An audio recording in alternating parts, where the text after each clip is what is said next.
गुरुदेव भगवान की। ननिहाल में थे भरत भैया और शत्रुघ्न भैया। सूचना पहुंची भरत जी के पास गुरुदेव भगवान की। ननिहाल में थे भरत भैया और शत्रुघ्न भैया दौड़ कर आए हैं। मां कैकेयी ने खूब स्वागत किया है, भीतर ले गई। कैकेयी मैया ने पूछा भरत जी से, मामा के घर सब कुशल है न पुत्र? भरत जी बोले, वहां तो मेरे घर में सब कुशल है ना। आज तक मैं जब भी बाहर से आया हूं, द्वार पर मेरी तीनों माताएं मेरा स्वागत की हैं। आज पहली बार ऐसा हुआ कि केवल आप खड़ी थी द्वार पर। मेरे घर में सब कुशल है ना? कैकेयी जी ने कहा कि पुत्र, कुशल तो मैंने सब कर लिया। बेचारी मंथरा ने बड़ी सहायता की, लेकिन एक बात कहूं, ब्रह्मा जी ने बीच में एक बात बिगाड़ दी। भरत जी ने पूछा, क्या हुआ मां? कैकेयी मां ने कहा, पुत्र सब कुछ ठीक हो गया था, लेकिन क्या कहें, अचानक आपके पिताजी नहीं रहे। गोस्वामी जी कहते हैं, भरत जी ने सुना पिताजी नहीं रहे, तात तात हाँ तात पुकारी। हे तात कह के भरत भैया खड़े खड़े गिर पड़े। जल से निकालने के बाद मछली को बाहर छोड़ दीजिए, और जैसे मछली तड़पने लगती है, भरत जी तड़पने लगे। मां कैकेयी कहती है, संभालो पुत्र। भरत जी कहते, कैसे संभालूं? भरत के हाथ को रघुनाथ के हाथ में सौंपे बिना पिताजी चले गए। मुझे कारण बताओ मां। और यहां दर्शन करिए, मां कैकेयी जान रही है कि ये आखिरी बार मेरा पुत्र अपने मुख से मुझे मां कह रहा है। अब आज के बाद भरत जी जीवन में कभी कैकेयी जी को मां नहीं बोले, कभी नहीं बोले मां। परंतु मां ने अपने आप को और कठोर किया और मन ही मन कहा, कैकेयी, जब तक तुम पूर्ण रूप से समाप्त नहीं हो जाओगी, तब तक तुम्हारा राम से मर्यादा पुरुषोत्तम राम कैसे बनेगा? तुमको समाप्त होना ही पड़ेगा। मां ने पूरी बात बताई कि आपके पिताजी राम को राजा बनाने वाले थे। मंथरा ने मुझे समझाया, मेरी समझ में बात आई। अब पुत्र, मैंने 2 वरदान मांग लिए। राम के स्थान पर तुम्हारे लिए राज सत्ता मांग ली। जैसे मां कैकेयी ने बात कही, भरत जी को लगा कि बिच्छू ने डंस मार लिया। भरत जी सोचने लगे, जब पहले वरदान में ये मांग लिया है, तो दूसरे वरदान में क्या मांगा होगा? भरत जी स्तब्ध हैं। कैकेयी मां ने कहा कि दूसरे वरदान में मैंने राम के लिए 14 वर्ष का वनवास मांगा। राम वन चले गए और राम के वियोग में आपके पिताजी चले गए। भरत जी फिर मूर्छित हो गए, मूर्छित हो गए। यहां दर्शन करिएगा, आदमी मोटरसाइकिल से जा रहा है और गिर जाए, उठकर देखे कि ये बायां हाथ पूरा छिल गया है, तब तक दिखाई पड़े कि दाहिना तो टूट गया है। और जब ये पता चलता है कि दाहिना टूट गया है, उसके बाद बाएं हाथ का छिलन दिखाई नहीं देता। मतलब जब बड़ा दुख आ जाता है तो छोटका दुख हेरा जाता है। हो भरत जी अब तक रो रहे थे कि पिताजी नहीं रहे, और जब सुने कि भैया वन चले गए, भरत जी पिताजी की मृत्यु भूल गए। भरत ही बिसरेऊ पितु मरण, सुनत राम बन गौन। और वो भी हेतु अपन पाओ, जान जी थकित रहे धरी मौन। भरत जी मौन हो गए। मन ही मन कहे, कैकेयी,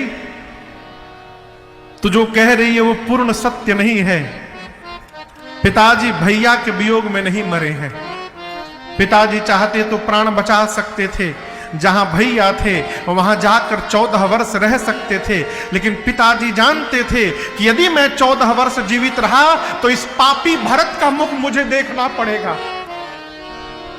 पिताजी भैया के वियोग में नहीं गए, इस पापी भरत का मुख न देखना पड़े, इसलिए मेरे आने के पहले पिताजी चले गए।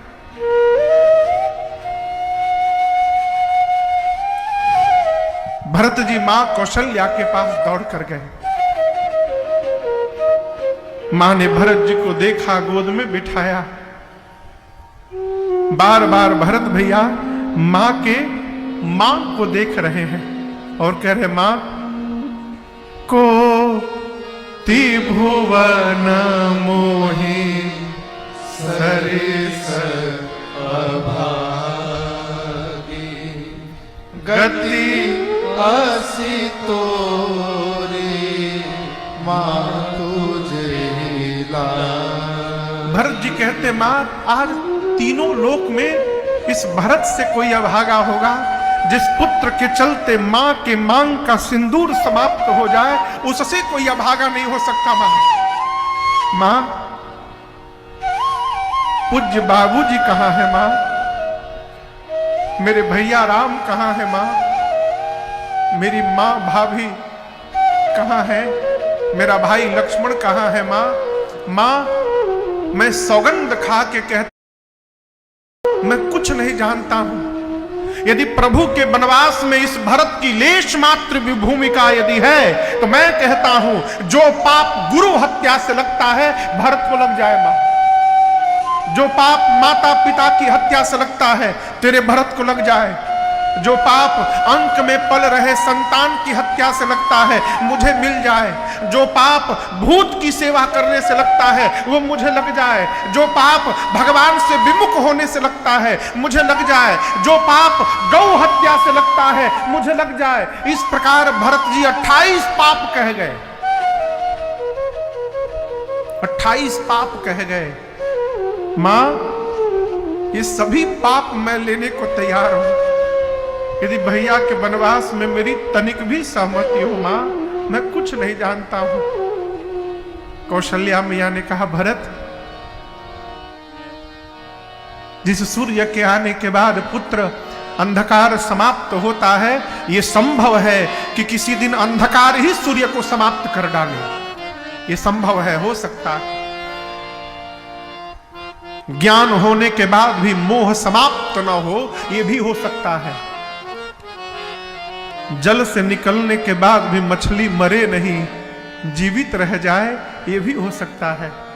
लेकिन मैं कहती हूं मेरा भरत अपने भैया के राम के विरुद्ध जाकर कुछ करेगा, यह किसी युग में संभव नहीं है। ऐसा कदापि नहीं हो सकता है। भरत जो ऐसा सोचेगा भी, मां कौशल्या कहती है, भरत जो ऐसा सोचेगा भी उसको स्वप्न में भी सुगति मिलने वाली नहीं है। भरत जी पूरी रात मां के पास बैठे रहे और एक ही बात कहते थे, मां जब जब याद पड़े रघुराई,